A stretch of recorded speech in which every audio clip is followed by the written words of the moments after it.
안녕하세요.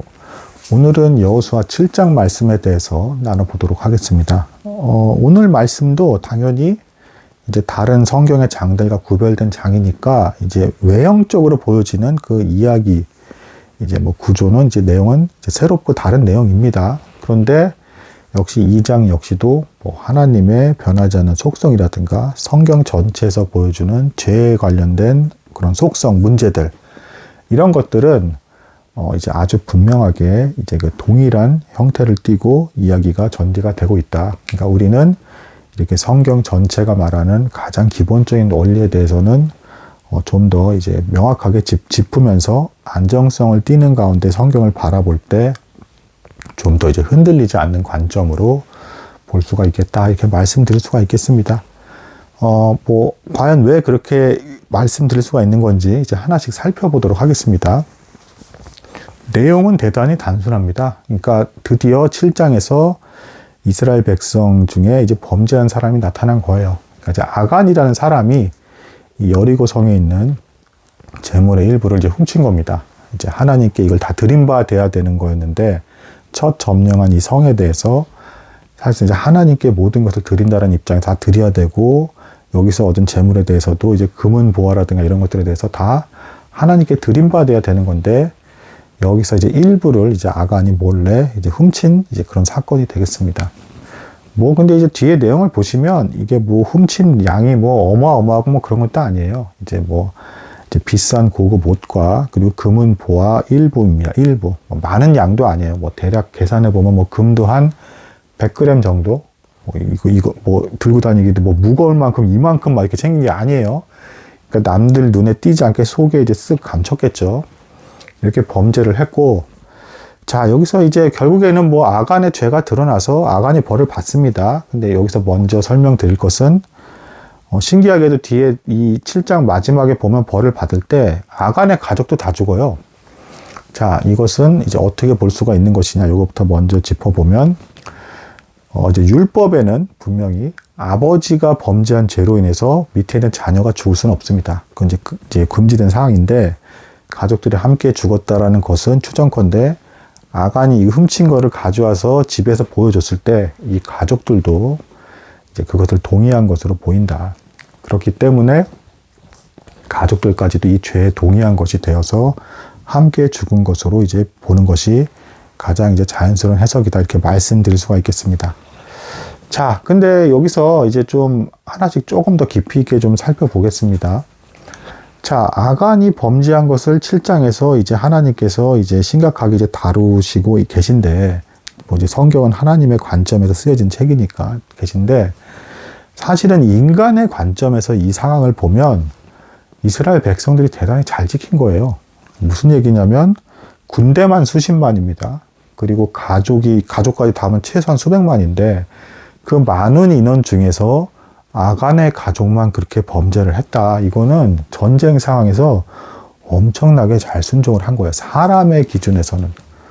전쟁 때 그 많은 군대가 왔다 갔다 하고 뭐 점령지에서 이렇게 우왕좌왕 하다 보면 아무리 뭐 문제 없이 지내려고 한다 해도 어떻게 사고가 없을 수가 있겠습니까? 근데 여기서 이스라엘 백성들 중에 아간의 가족들만 이제 범죄했다라는 것은 사람의 기준에서는 엄청 잘 지킨 것이다라고 볼 수가 있겠다. 하지만 율법 시대의 율법의 기준, 그리고 하나님께서 요단강을 가르시고 또한 이제 그 여리고 성벽까지 무너뜨리면서까지 승리케 하신 일을 생각을 한다 그러면 하나님의 입장에서 봤을 때는 심각한 죄임에 틀림이 없다. 그리고 죄의 삭은 사망이죠. 히브리서 말씀에서도 분명히 밝게 드러나죠.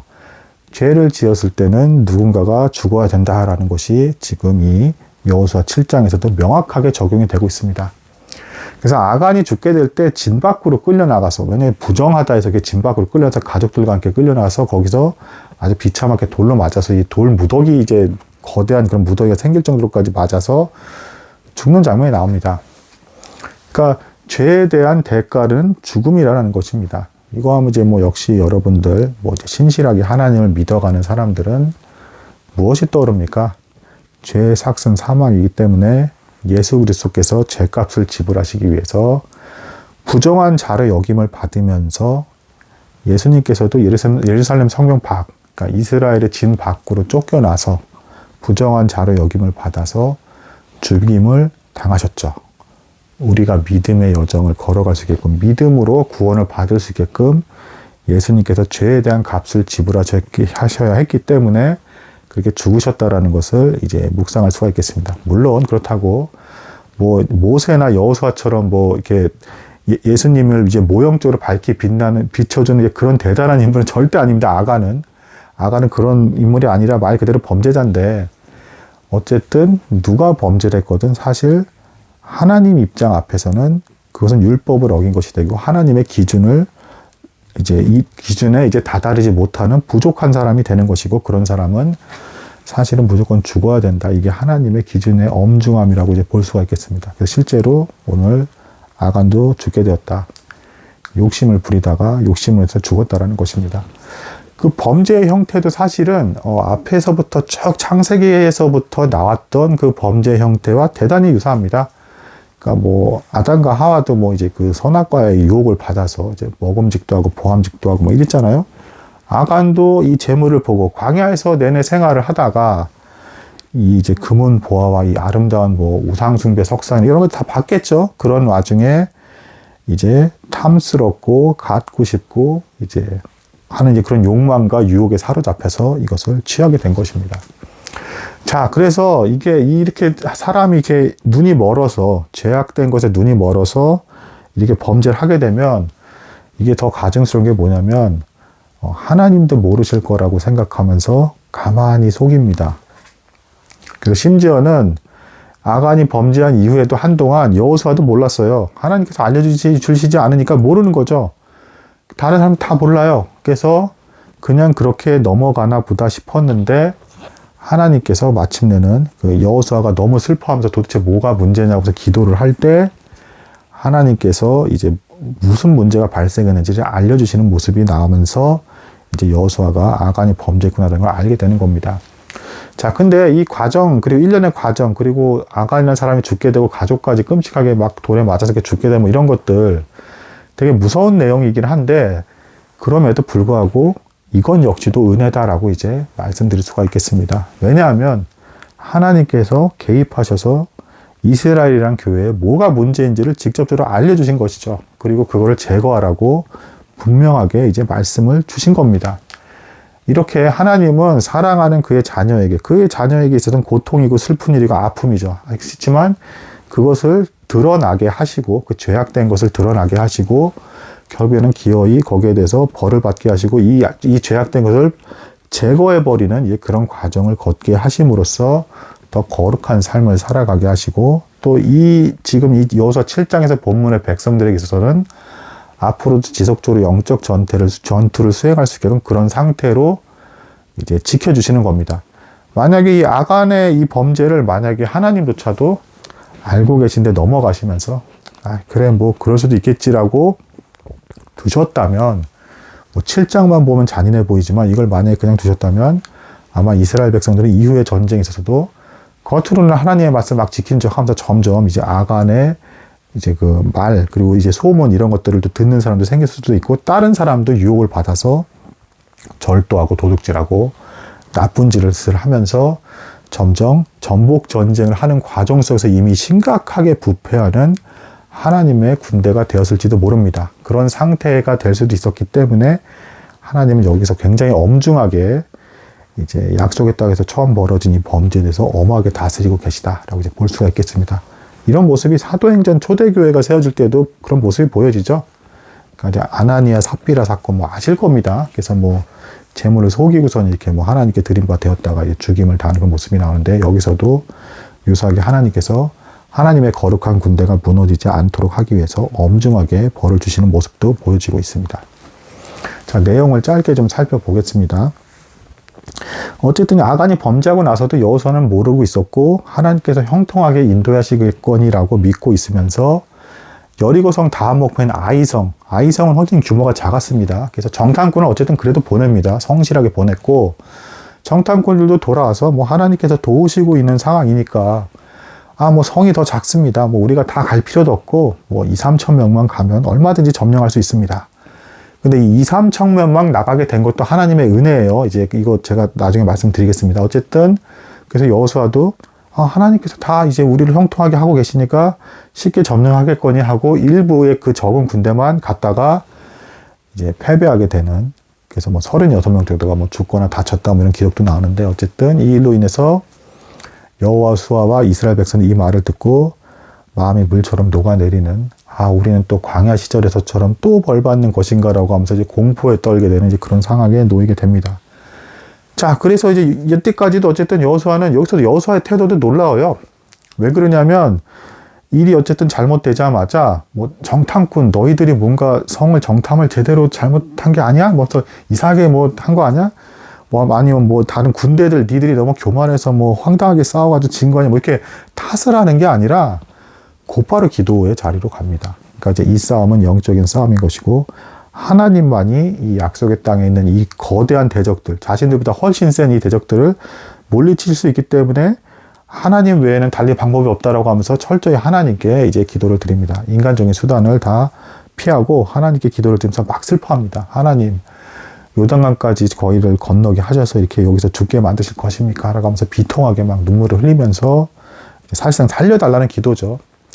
근데 이 기도 내용이 얼핏 보면 뭐 광야에서 이스라엘 백성들이 막 하나님 원망했던 것 같은 그런 기도문처럼 앞에 내용은 좀 이렇게 돼 있는데, 결론적으로 뒤에 이제 내용을 보시면 마무리는 우리가 멸망당하게 되면 하나님의 이름이 업신여김을 당할 것인데 이 일을 어떻게 할 겁니까? 이방 족속들이 하나님의 이름, 하나님의 영광을 훼손할 것입니다 라고 하면서 하나님의 영광이 손상된 것을 가장 먼저 두려워하고 있기 때문에 이렇게 슬퍼하면서 기도한다라는 것이 드러납니다.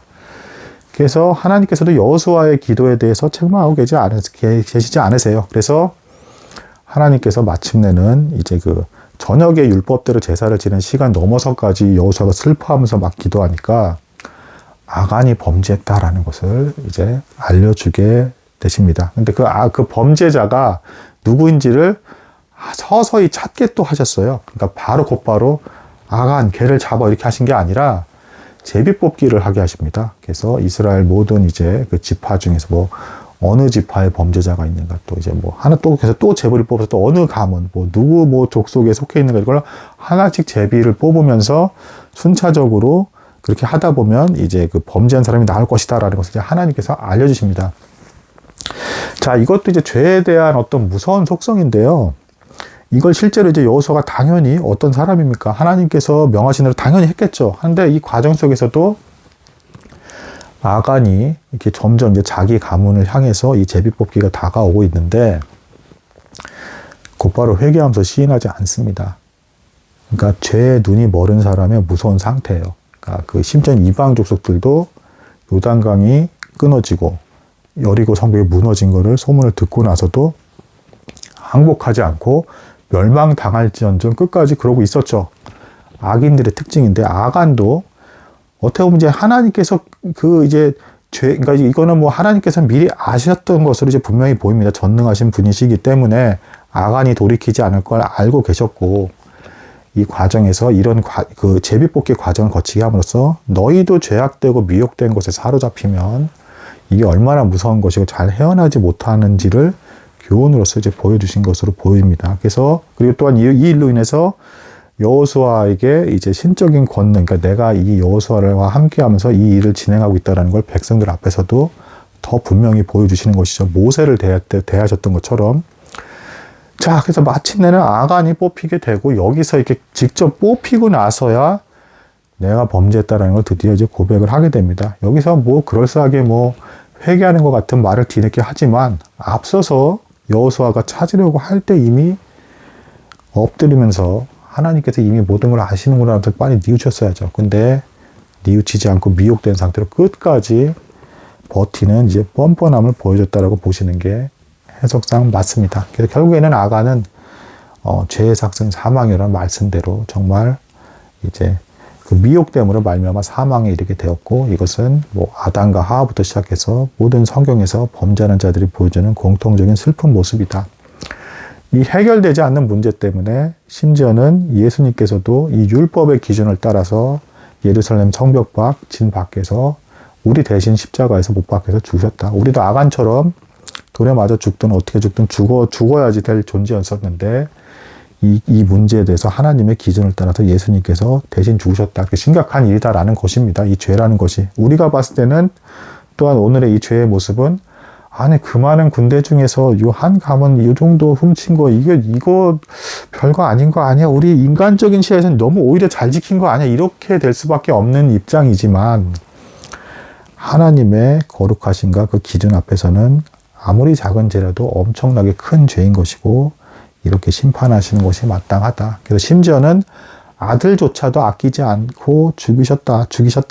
이 죄에 대한 문제에서 하나님께서 엄중하신 것이고 마지막으로 더 말씀드린 것은 이렇게 차라리 당장은 아프지만 죄악된 것을 드러내고 벌을 주시는 상황과 그 과정을 겪게 하더라도 바른 길을 걸을 수 있게끔 인도해 가시는 그것 자체가 하나님의 은혜다라는 것입니다. 잔인한 게 아니라는 것입니다. 그래서 우리 하나님의 자녀들도 믿음의 길을 걸을 때 이제 하나님의 징계하심과 다루신 가운데 죄악된 것을 점점 멀어지면서 그런 길을 걷게 되는데 반드시 하나님께서 사랑하시기 때문에 죄악된 게 마침내 드러나게 되고 그래서 그걸 이제 회개하게 만드시는 이런 과정들이 다 있는데 그럴 때마다 고통스럽긴 하지만 하나님의 은혜라는 것을 인정하면서 나를 살리시기 위해서 그렇게 하신다라는 것을 믿음으로 받아들이시는 것이 굉장히 좋은 것이다 라고 이제 말씀드릴 수 있는 장이 오늘 여호수아 7장 말씀이다 라고 이제 볼 수가 있겠습니다. 들어주신 여러분들 너무 감사드립니다.